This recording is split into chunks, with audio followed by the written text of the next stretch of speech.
جب اس زمین پہ اللہ کے ولی امام علی علیہ السلام کی آمد کا وقت قریب آیا تو تاریخ گواہ ہے 30 عام الفیل 11 رجب کو امام علی علیہ السلام کی والدہ بی بی فاطمہ بنت اسد خانہ کعبہ کے قریب آتی ہے اور دیوار پہ ہاتھ رکھ کے کہتی ہے اے اللہ اپنے ولی کا ظہور فرما۔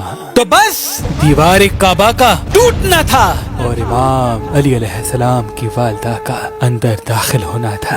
یہ منظر حضرت عباس ابن عبد المطلب دور سے دیکھ رہے تھے۔ جیسے ہی آپ نے دیکھا تو لوگوں کو چیخ چیخ کے کہنے لگے کہ ابو طالب کی زوجہ خانہ کعبہ کے اندر چلی گئی، آؤ کعبے کا دروازہ کھول کے ان کو باہر نکالتے ہیں۔ یہ بات مکے سے پورے عرب میں پھیلنے لگی، لوگ دور دور سے آنے لگے کہ ابو طالب کی زوجہ جس کی پیٹ میں بچہ تھا خانہ کعبہ کے اندر، وہ بھی دیوار سے۔ لوگ خانہ کعبہ کے دروازے کو کھولنے کی کوشش کر رہے ہیں لیکن کسی سے بھی اللہ کے گھر کا دروازہ کھلتا نہیں ہے۔ اس وقت پوری دنیا میں 2 لوگ مطمئن تھے، ایک حضرت ابو طالب اور دوسرے اللہ کے رسول حضرت محمد مصطفیٰ صلی اللہ علیہ وآلہ وسلم۔ تاریخ نے لکھا عرب کی سرزمین پہ اس سے پہلے اتنا ہجوم ایک جگہ اکٹھا نہیں ہوا تھا۔ بس تاریخ 13 رجب 30 عام الفیل سب خانہ کعبہ کو دیکھ ہی رہے تھے کہ اتنی دیر میں دیوار کعبہ ہلنے لگی اور وہی شغاف پھر سے ظاہر ہوا۔ سب لوگ حیرت سے دیکھ رہے تھے۔ اتنے میں حضرت ابو طالب فرمانے لگی اے محمد جاؤ دیکھو۔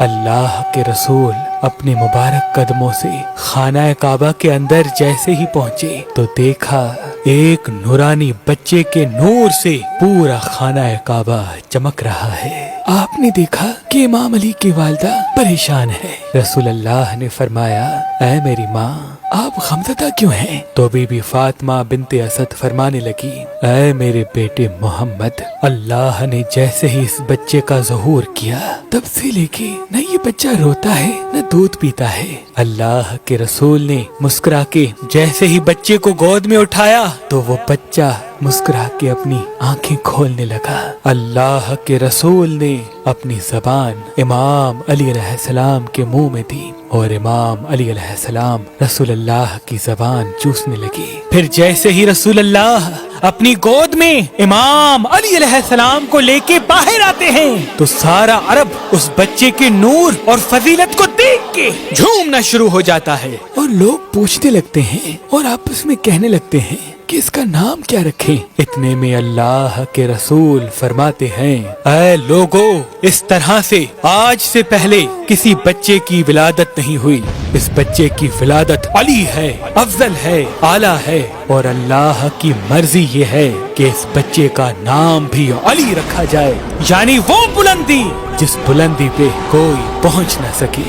بس فضا میں علی علی کی صدائیں بلند ہونے لگیں۔ اتنے میں جناب ابو طالب امام علی علیہ السلام کو لے کے اپنے گھر کی طرف جا ہی رہے تھے کہ کسی منافق نے کہا اے ابو طالب کیا وہ رسم نہیں کرو گے جو ہر بچے کے ساتھ کی جاتی ہے؟ مکے میں یہ رواج تھا کہ پیدا ہونے والے بچے پہ سانپ چھوڑتے تھے، اگر سانپ بچے کو مار دیتا تھا تو وہ یہ سمجھتے تھے کہ یہ بچہ اپنے باپ کی اولاد نہیں، لیکن اگر سانپ بچے کو کچھ نہیں کرتا تھا تو پھر وہ یہ کہتے تھے کہ یہ بچہ اپنے باپ کی اولاد ہے اور ہمارے لیے قابل عزت بنے گا۔ حضرت ابو طالب نے اللہ کے رسول کو دیکھا، امام علی علیہ السلام کو دیکھا اور ایک جگہ امام علی علیہ السلام کو رکھ کے کہنے لگے لاؤ اس سانپ کو جس پہ تم فخر کرتے ہو۔ وہ سانپ چھوڑا گیا۔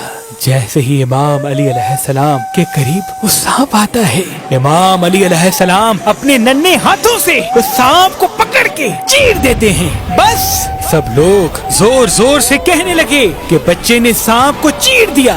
عربی زبان میں سانپ کو کہتے ہیں حیا اور کسی چیز کو چیر کے پھاڑنے کو کہتے ہیں درہ۔ تو لوگ دور دور سے کہنے لگے کہ حیا درہ، کہ بچے نے سانپ کو چیر دیا، اور یہ آواز فضا میں گونج گونج کے یوں معلوم ہونے لگی جیسے کوئی کہہ رہا ہو ہے درہ ہے درہ ہے درہ۔ اس آواز کو سن کے آپ کی والدہ بی بی فاطمہ بنت اسد آسمان کی طرف دیکھ کے کہنے لگی یہ میرا بچہ حیدر ہے، وہ شیر جو سانپ کو چیر کے 2 ٹکڑوں میں تقسیم کرتا ہے۔ سلام ہو اللہ کے ولی امام علی علیہ السلام پر، سلام ہو ان کی شجاعت پر، سخاوت پر، امامت پر، سلام ہو ہر اس شخص پر جو امام علی علیہ السلام کی فضیلت سن کے خوش ہوتا ہے، فضیلت سن کے خوش ہوتا ہے۔